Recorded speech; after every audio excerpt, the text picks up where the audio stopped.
6 years ago, Hudson Gilmer was in utility purgatory. His new startup, LineVision, was stuck doing the same pilot projects over and over again at different utilities across the United States. As you know, utilities are very methodical and rightly so about deploying new technology on their grid. And so we went through what we affectionately refer to as pilot hell. But Hudson had big plans for the power sector, and he was not about to get derailed. He had left the telecom industry back in 2010, wanting to replicate the transformations happening there in the power grid.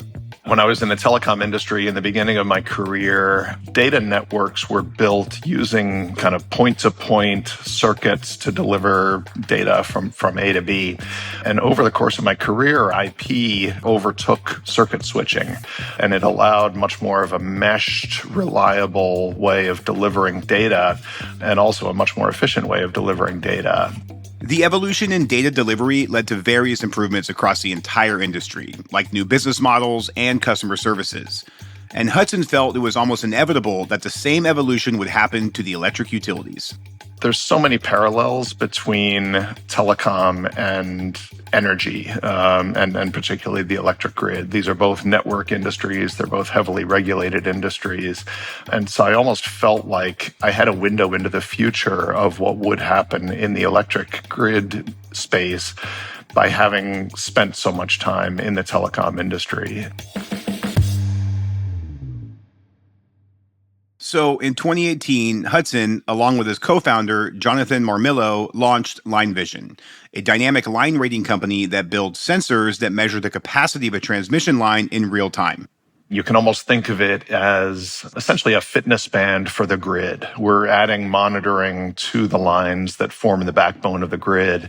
And by doing that, we make the grid more efficient, but we also make it safer and more reliable. But over the next 4 years, LineVision struggled to scale their pilot projects. So the first few years was really all about small-scale R&D funded pilot projects, and taking feedback from those early utility customers, incorporating them to improve and really harden our system, make it utility grade.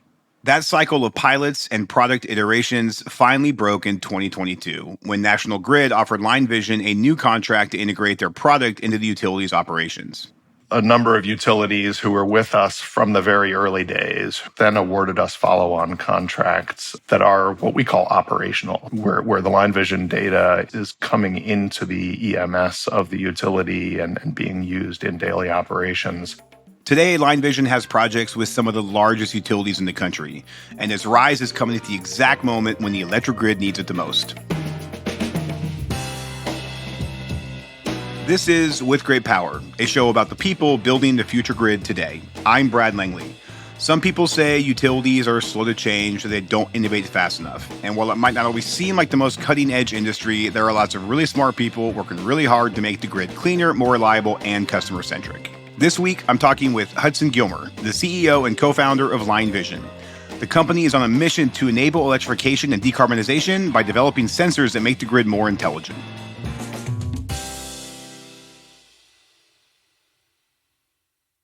LineVision is a dynamic line rating provider. Their sensors tell utilities and grid operators exactly how much capacity is available on the power line, which is traditionally done through estimations. And although DLR has been around for a while, it's more recently been gaining momentum.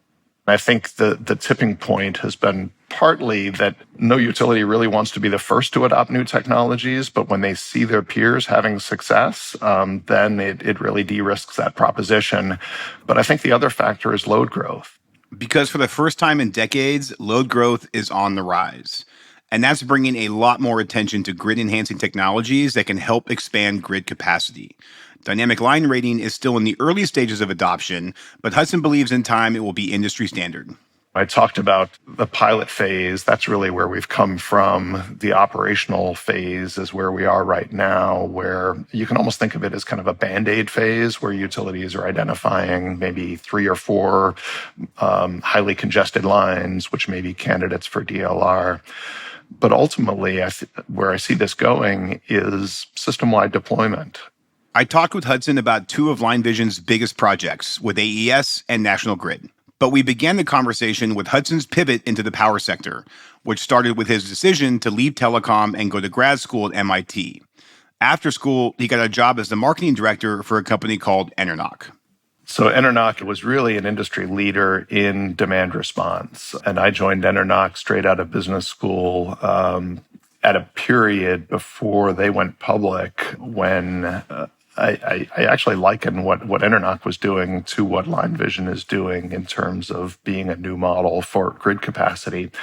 But I was brought on to be their head of marketing and just learned a tremendous amount. I was actually just last week with one of the co-founders of Enernoc, who remains a mentor and a great friend. And one of the things that inspires me most when I look at what Tim and David, the two co-founders, built at Enernoc is not so much the impact on the industry, although that was tremendous, but the people who went through that organization and became leaders.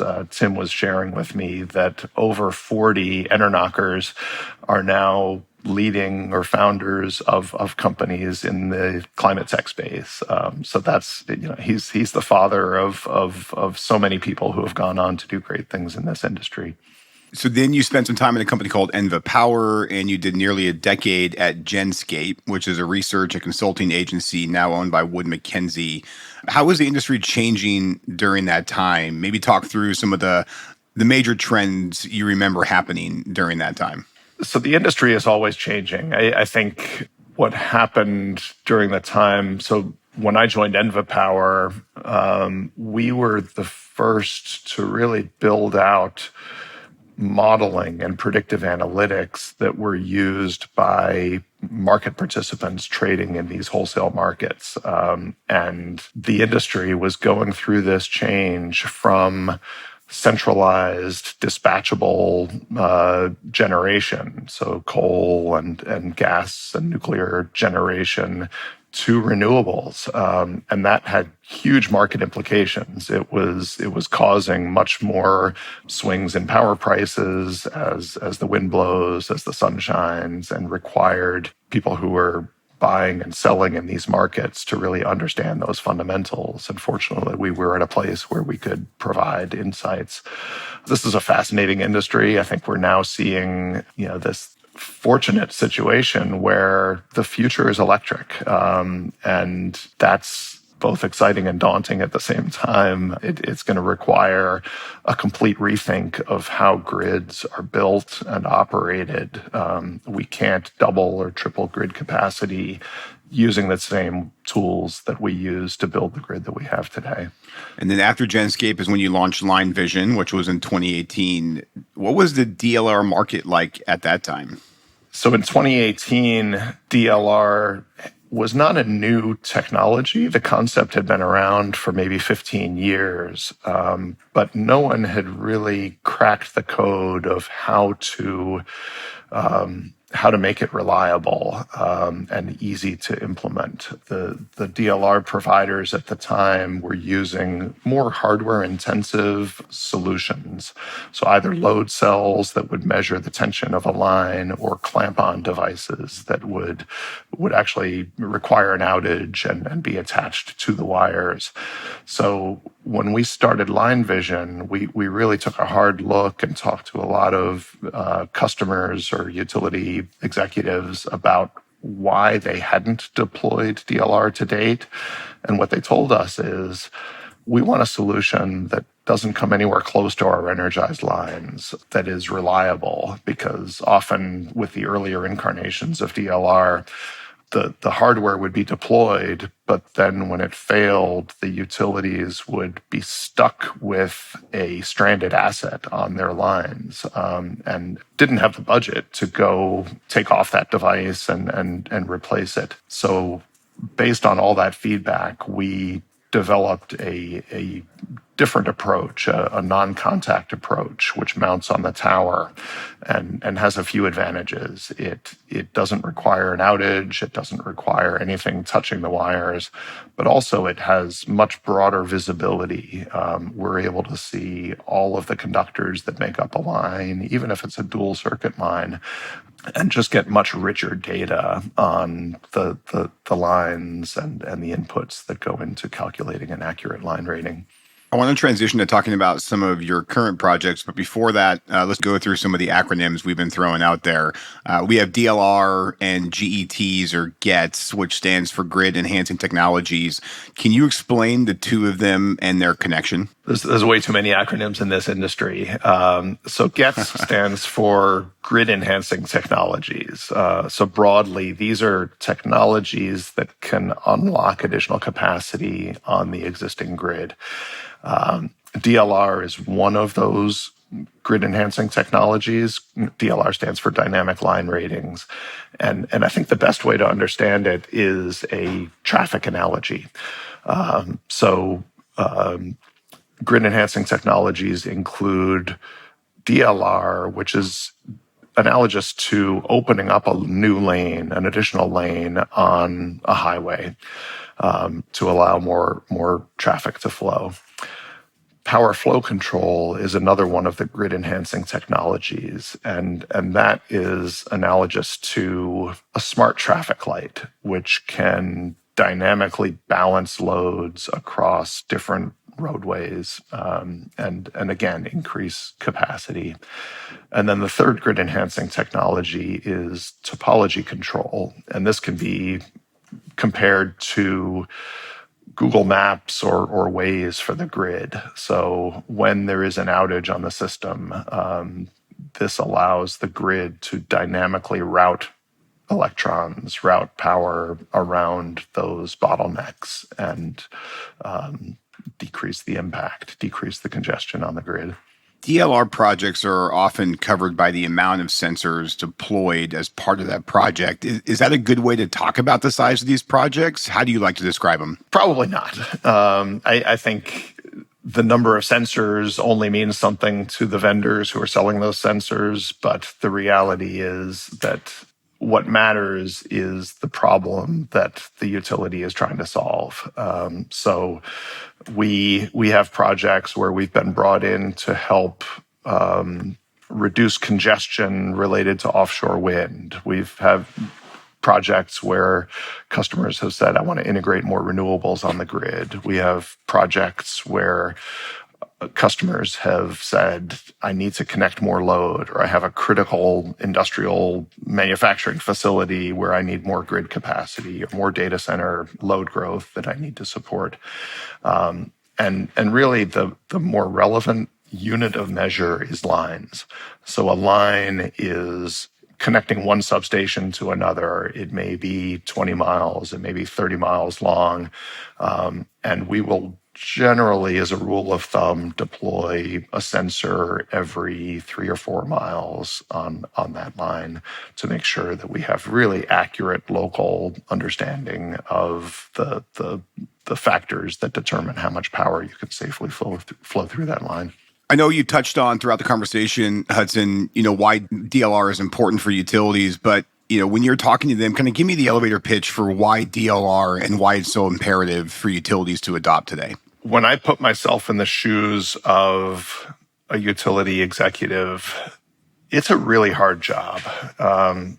As a consumer, when you plug a light into an outlet, you just take for granted that you're going to get power and the light will turn on. But behind the scenes, it's an immense challenge to deliver that reliable, affordable power in the face of aging infrastructure, in the face of more and more severe weather, and the constant kind of regulatory pressure and investor pressure.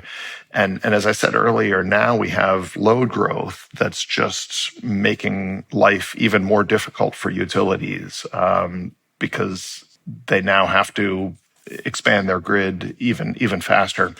So what DLR does is it can help utilities quickly solve a lot of those challenges by just getting more headroom on the existing wires. So whether it's connecting new loads, whether it's increasing reliability just by having that greater capacity, or affordability, whether it's just keeping rates from going up year over year. DLR, I think, has a really important role to play.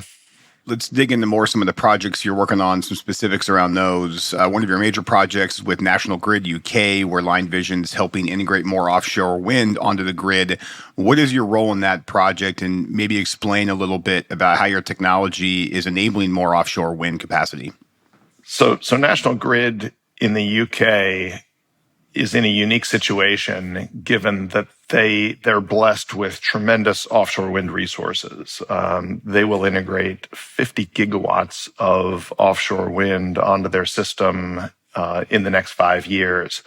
But the onshore grid hasn't kept pace, and that has resulted in about 2 billion pounds per year of congestion. And these are costs that are borne by their consumers. So LineVision was brought in to help address some of that offshore wind-driven congestion. We've been deployed on 3 lines so far and are discussing a pretty major expansion of that. And we've seen tremendous results on those projects. On one line alone, we saw more than 20% average increased capacity. According to National Grid, they were able to reduce congestion costs by 14 million pounds per year and increase grid capacity by 600 megawatts. So increase the amount of offshore wind that they could bring onto the system by 600 megawatts. And that also has huge CO2 reduction impacts.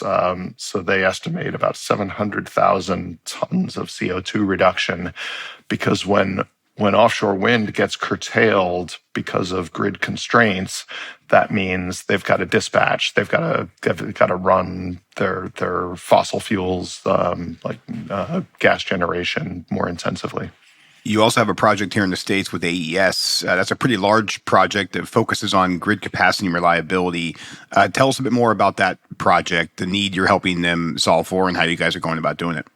The project with AES was the largest DLR deployment in the country. That was on 5 lines, so a diverse set of lines across both Indiana and Ohio, a total of 42 sensors, although, as we discussed, that probably doesn't mean anything to anyone else.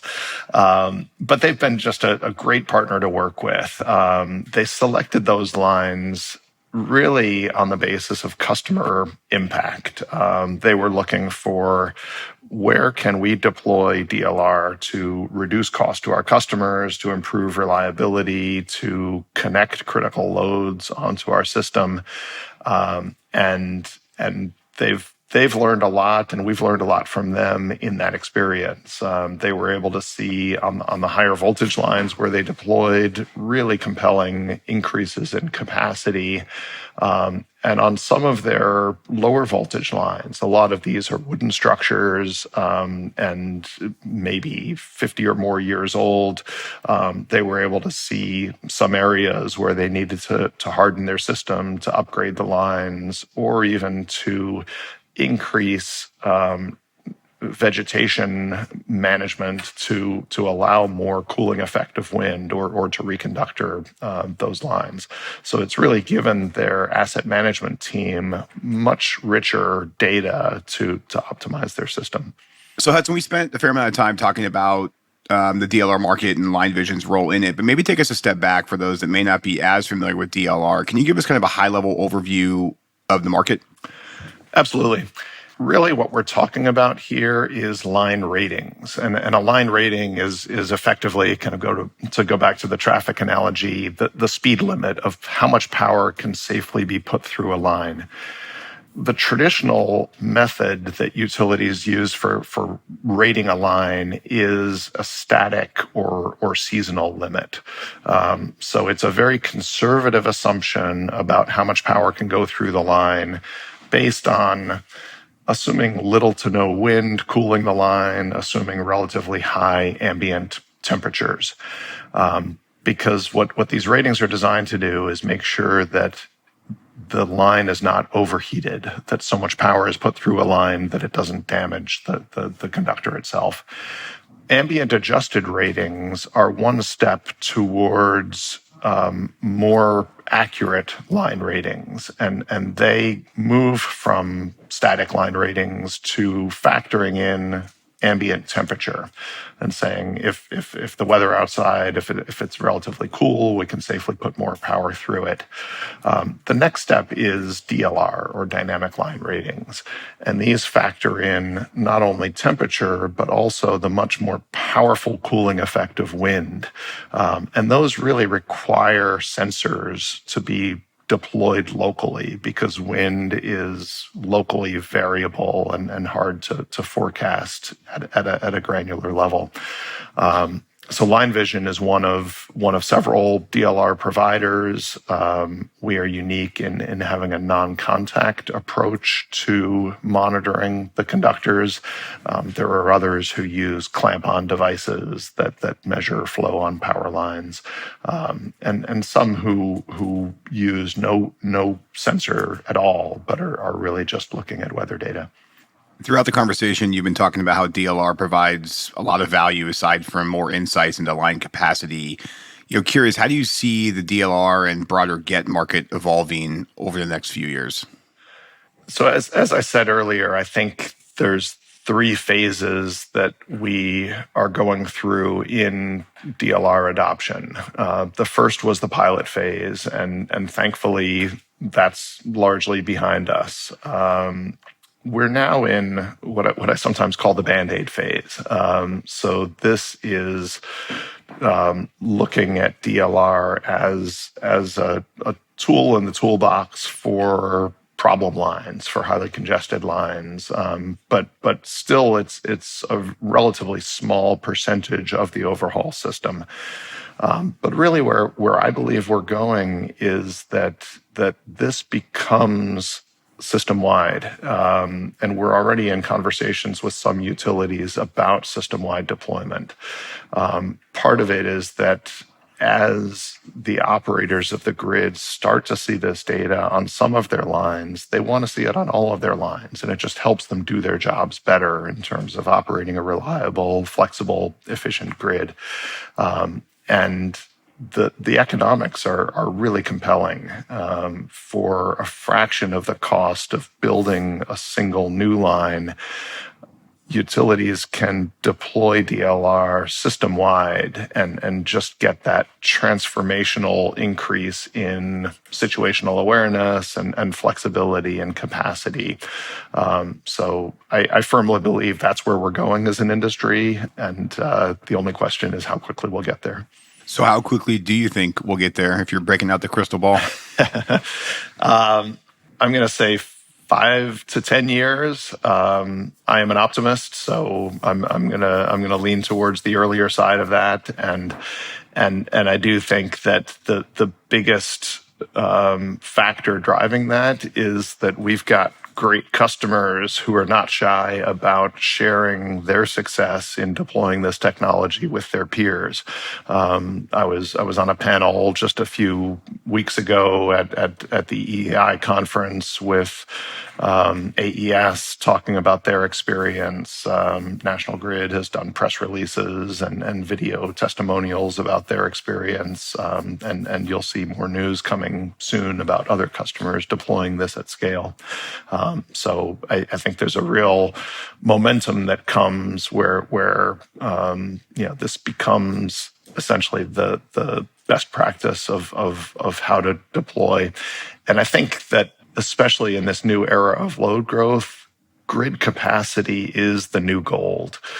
The utilities who can operate, who can invest in technology to create the most efficient, flexible, dynamic, reliable grids will be the ones that attract data center load growth, that attract manufacturing projects, that bring jobs, that bring economic development, that bring load to their regions. And so even though utilities are monopolies at some level, they're also competing with each other and are very quick to adopt proven technologies.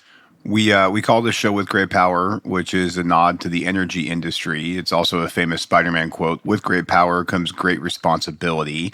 So what superpower do you bring to the energy transition? I think my superpower is optimism. You and I know that selling technology to utilities is not for the faint-hearted, and bringing a company from startup to scale is also full of challenges. But through it all, we have a tremendous team, and I think we have a confident optimism that the platform that we have built is the best way to build an efficient, flexible, reliable, and safe grid. And I'm excited for the future. Hudson, thank you so much for your time. I really enjoyed our conversation. Thanks so much, Brad. Really enjoyed it. Hudson Gilmer is the CEO and co-founder of LineVision. With Great Power is produced by GridX in partnership with Latitude Studios. Delivering on our clean energy future is complex. GridX exists to simplify the journey. GridX is the enterprise rate platform that modern utilities rely on to usher in our clean energy future. We design and implement emerging rate structures, and we increase consumer investment in clean energy, all while managing the complex billing needs of a distributed grid. Our production team includes Aaron Hardick and Mary Catherine O'Connor, and Bailey is our senior editor. Stephen Lacey is our executive editor. The original theme song is from Sean Marquand. Roy Campanella mixed the show. The GridX production team includes Jenny Barber, Samantha McCabe, and me, Brad Langley. If this show is providing value for you, and we really hope it is, we'd love it if you could help us spread the word. You can rate or review us at Apple and Spotify, and you can also share a link with a friend, colleague, or the energy nerd in your life. As always, thanks for listening. I'm Brad Langley.